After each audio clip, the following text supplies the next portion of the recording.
Good morning mga mi! Ayan, alam niyo ba kung anong dahilan kung bakit patuloy ang pagtaas ng HIV cases among doon sa ating mga kabataan ngayon? According sa Young Adult Fertility and Sexuality Study, halos nasa 40% na po ng ating kabataan ngayon ay meron ng sexual experience. And at the age of 18 years old, na-experience na nila yung kanilang first sexual contact.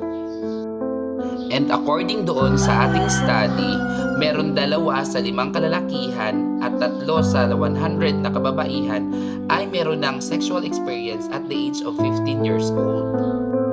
And 20% doon sa ating kalalakihan and 25% naman sa mga kababaihan ang meron ng sexual experience bago pa tumungtong ang edad nila sa 18 years old. Nakakalungkot, no? So sa ating mga magulang, bantayan po natin ang ating mga kabataan. Kaya get tested and know your HIV status. Bye-bye! Okay na to?